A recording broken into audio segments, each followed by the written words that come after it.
안녕하세요, 여러분. 소울 스토리타임에 오신 것을 환영합니다.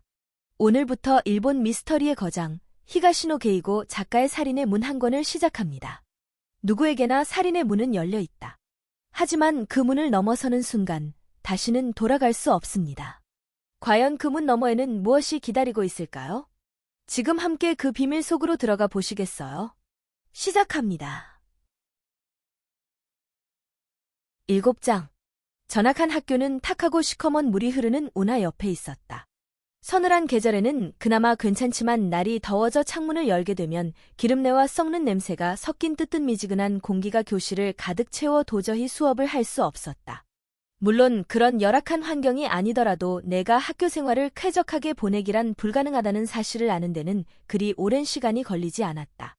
담임은 사냥처럼 생긴 노인네였다. 실제로는 그리 나이가 많지 않았지만 모든 걸 체념한 듯한 그의 태도에서는 생명력의 한 단면조차 느껴지지 않았다. 그는 그러잖아도 다루기 힘든 중학생 집단의 나라는 또 하나의 이질적인 종자가 섞여든 것을 마땅찮게 생각하는 눈치였다. 또한 자신이 그런 반을 담당하도록 선택된 것을 더 없는 불행으로 여기는 듯했다. 불안감에 위축된 전학생의 마음을 어루만져 주겠다는 배려 따위는 조금도 찾아볼 수 없었다. 새 친구를 소개하겠다. 담임교사가 처음 나를 교실에 데려갔을 때 한 말은 그게 전부였다. 그리고 지극히 사무적으로 내게 인사해라 라고 덧붙였다. 40여 명의 그분은 느닷없이 나타난 전학생에게 온갖 종류의 악에 섞인 시선을 던졌다. 신기한 생물을 들여다보는 듯한 시선, 짜증스러운 시선, 물건을 평가하는 듯한 시선, 저기가 깃든 시선 등 그 종류는 다양했다. 또한 완전히 무관심한 시선을 보내는 아이도 있었다.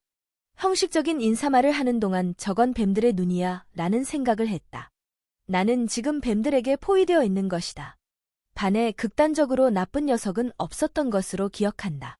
한마디로 말하자면 보통 학생들, 그리고 지극히 평균적인 중학생들로 구성돼 있었다. 눈썹을 민 녀석도, 수업 중에 선생을 무시하고 화투를 치는 녀석도 없었다. 그중 누군가 소년원에 들어갔다는 얘기도 들은 적이 없다. 하지만 보통이란 말은 나쁘지도 않은 대신 좋지도 않은 것을 의미했다. 보통의 인간은 자신이 적극적으로 나서서 행동하는 대신 남이 하는 나쁜 짓을 덩달아 따라하는 경향이 있었다. 처음에는 직접적인 따돌림은 없었다. 다들 멀찍이서 나를 에워싸고 관찰했다. 만약 그때 누군가 내게 말을 걸어주고 내가 거기에 요령 있게 반응했다면 학교 생활이 원만히 풀려나갔을지도 모른다. 하지만 불운하게도 나에 대한 아이들의 첫 번째 행동은 아무것도 하지 않는 것이었다. 한마디로 무시였던 것이다.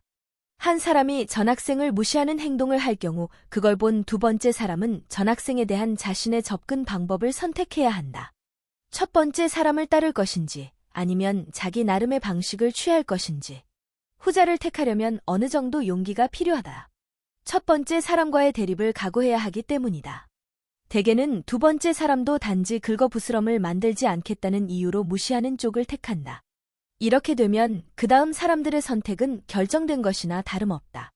세 번째부터는 자신만 다른 태도를 취할 수 없기 때문에 앞 사람들을 따르게 된다. 전학한 지 한 달 가까이 지나서도 나는 그 반에 존재하지 않는 학생이나 다름없었다. 아무도 나와 눈을 맞추려 하지 않았고 뭔가를 할 때도 다지마 가지유키라는 학생을 의식하지 않았다. 예를 들어 몇 개 그룹으로 나뉘어 수업을 할 경우에도 나만은 늘 아무데도 포함되지 않았다. 그러면 교사가 어느 그룹엔가 넣어주곤 했는데 그러고도 내게 말을 거는 사람이 없고 내게 무언가 역할이 주어지는 일도 없었다. 수업 내내 나는 그저 다른 학생들이 하는 것을 바라볼 뿐이었다.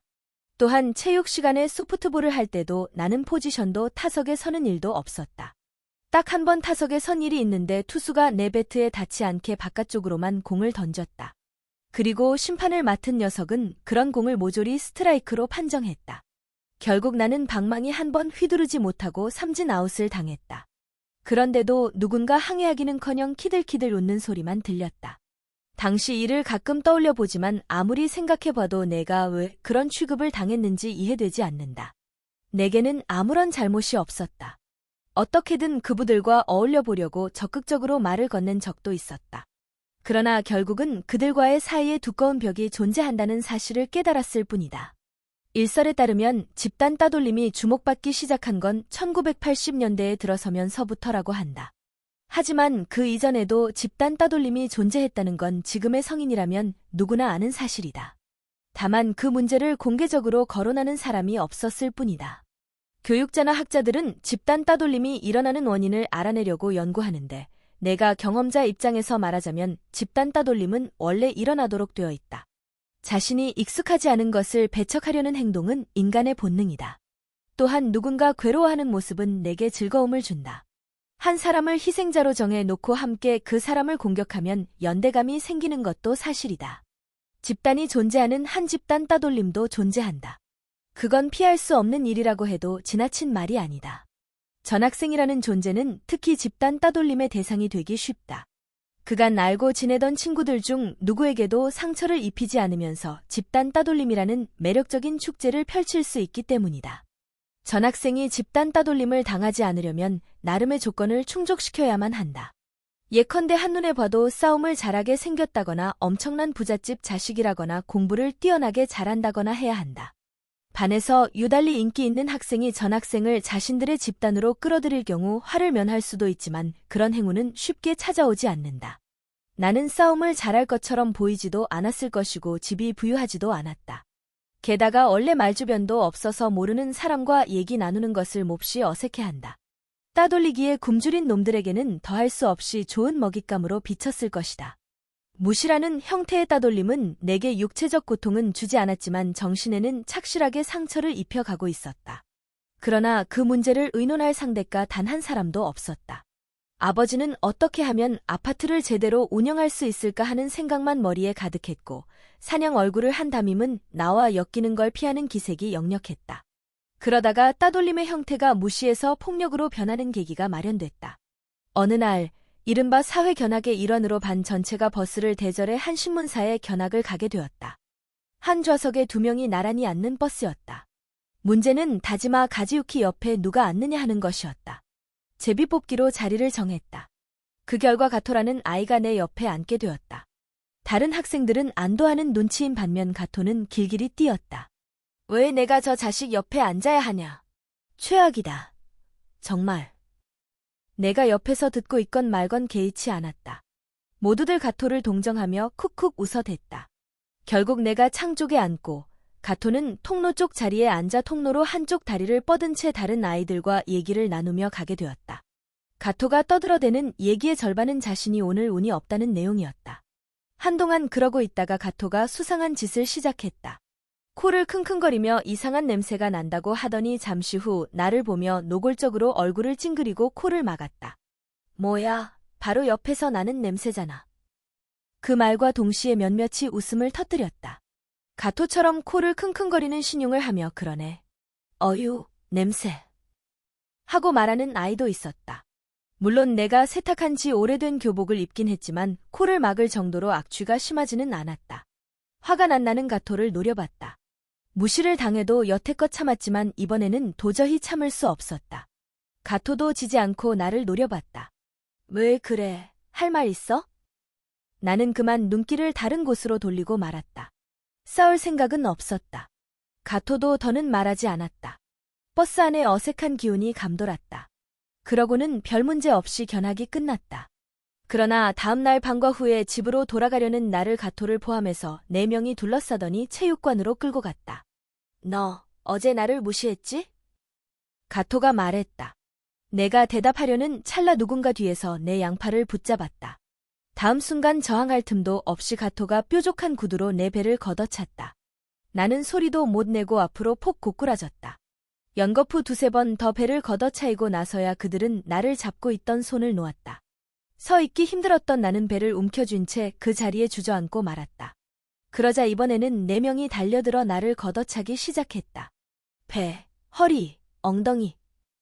발길질이 얼굴을 제외하고 온몸에 쏟아졌다. 얼굴에 상처를 내면 여러모로 귀찮아진다고 여기는 것 같았다. 분이 풀렸는지 아니면 지쳤는지 그 집요한 공격이 마침내 그쳤다. 그들 중 누가 무슨 말인가 하자 나머지 아이들이 대답했는데 구체적인 내용은 기억나지 않는다. 아니, 의식이 몽롱해서 말소리가 들리지 않았다는 표현이 옳을 것이다. 그들은 축 늘어진 나를 어디론가 옮기기 시작했다. 그리고 잠시 후 나를 네모난 상자 안에 내려놓았다. 무슨 일이 벌어지는지 모르는 채 멍하니 있는데 이번에는 상자 뚜껑이 덮였다. 나는 좁은 어둠 속에 갇혔다. 그날 들었던 말 중 유일하게 기억나는 건 가토가 마지막에 던진 한마디다. 부모나 선생한테 이르면 죽을 줄 알아. 그리고 그들의 목소리가 멀어졌다. 온몸의 고통을 느끼며 내가 있는 곳이 어디인지 확인해 보았다. 체육관 창고에 있는 띰틀 안이었다. 그렇다면 맨 위 단을 밀어 올리면 나갈 수 있을 것이라고 생각했다.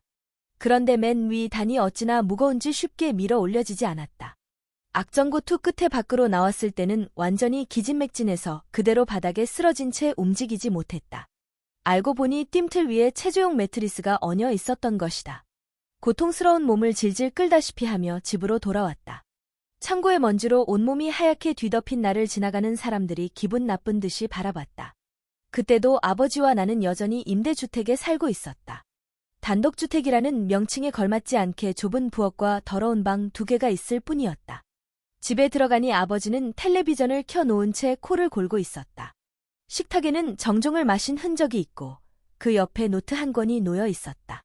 아버지가 아파트 경영과 관련한 내용을 그 노트에 적어 넣는 모습을 몇 번인가 본 적이 있었다. 땅을 확보했다고 하지만 아파트 공사를 시작할 전망은 보이지 않았다. 자세한 사정은 모르겠으나 이제 와서 생각해보면 결국 자금이 부족해서가 아니었을까 싶다. 땅을 담보로 은행에서 돈을 빌릴 수도 있었을 것이고 아버지도 그럴 생각이었겠지만 그러려면 변제를 감당할 만한 임대 수입이 있어야 했다. 모든 집이 임대된다고 가정했을 때 월세 하한을 얼마로 정할지 계산을 하다 보니 아버지가 가진 땅의 입지 조건을 생각할 때 상당히 고급스러운 건물을 지어야 한다는 결론이 나왔을 것이다. 그런 건물을 짓는 데는 자금이 더 필요하게 되므로 차입금을 늘려야 할 것이고 변제액도 그만큼 늘어날 터였다. 출구가 보이지 않는 미로에서 아버지는 매일 밤 맴돌고 있었다. 술에 취해 잠드는 것은 명백한 현실 도피였다. 식탁 위에는 근처 반찬 가게에서 사온 반찬들이 윤기 없이 말라버린 상태로 놓여 있었다. 평소라면 그걸로 저녁을 때웠겠지만 그날은 식욕이 없어서 그냥 내 방으로 갔다. 옷을 갈아입으려고 교복을 벗어 보니 몸 곳곳에 멍이 들고 부어서 열이 났다. 피가 나는 곳은 없었다.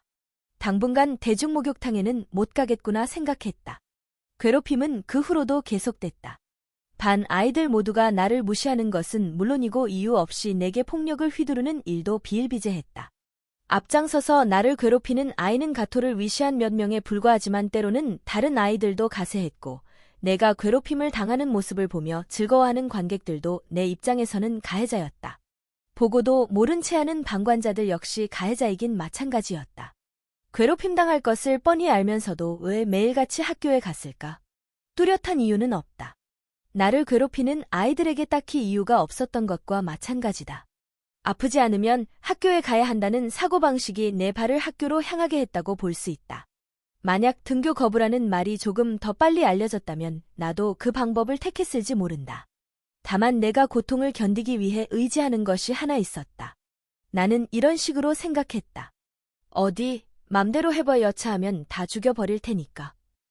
살인을 구체적으로 생각하기 시작한 것이 그 무렵 아닐까 싶다. 나는 매일 살인을 상상했다. 단순한 몽상이 아니었다. 내게는 살인의 수단이 있었다. 책상 서랍에 감춰둔 그것, 바로 승홍이었다.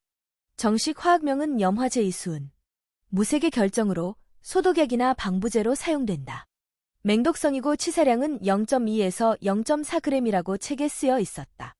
아버지 병원에서 훔쳐올 당시에는 구체적인 사용 목적이 없었다.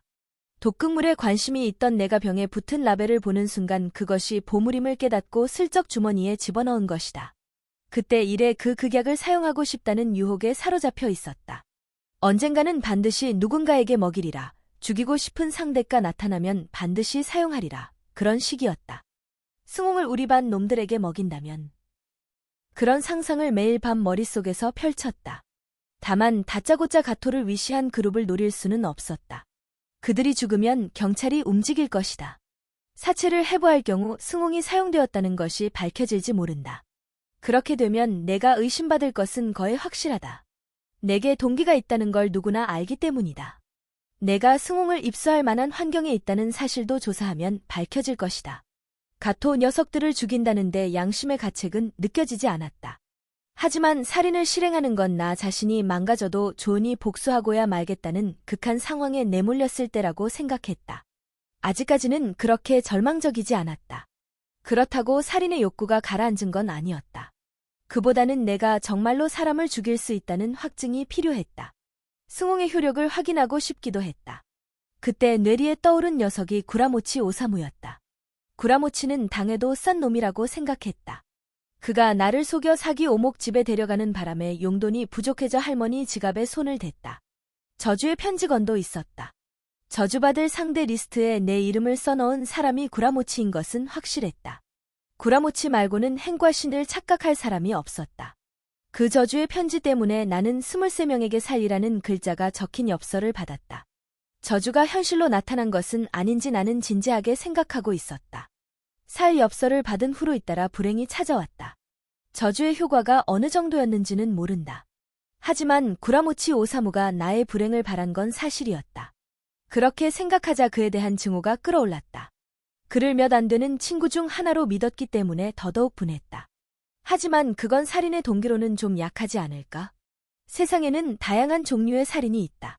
그러나 나는 그런 살인에는 관심이 없었다. 내가 동경하는 건 분명한 동기가 있고 살인 의지가 지속적이며 냉철하게 실행에 옮기는 유형의 살인이었다. 브랭빌리에르 후작 부인이 바로 그랬다.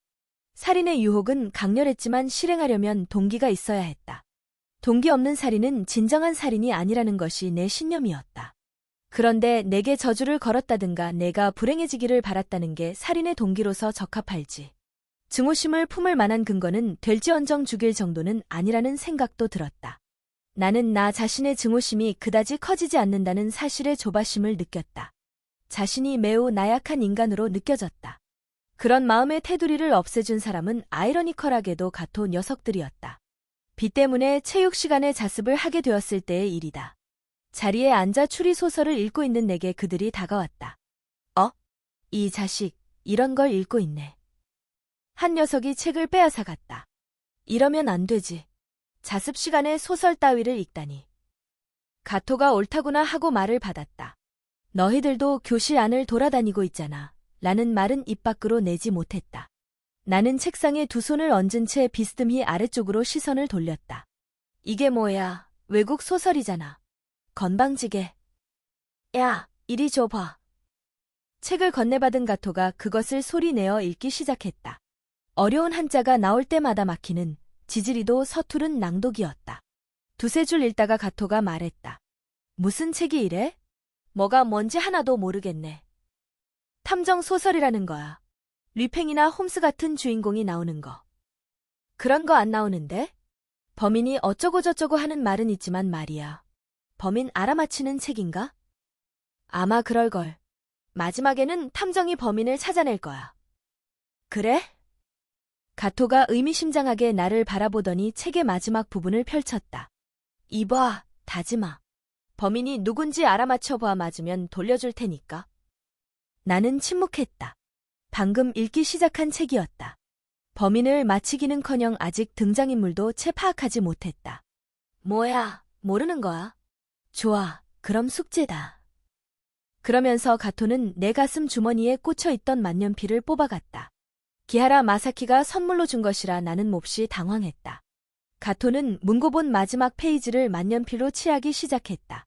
어찌나 거칠게 칠해대는지 펜촉이 망가질 것 같았다. 돌려줘. 내가 크게 소리쳤다. 아무리 괴롭혀도 대들지 않던 내가 소리를 지르자 가토는 자존심이 상한 듯한 표정을 지었다. 뭐야, 불만 있어? 그가 책을 바닥에 내던졌다. 책은 상관없었다. 중요한 건 만년필이다. 내놔. 나는 그의 손에서 만년필을 도로 빼앗으려 했다.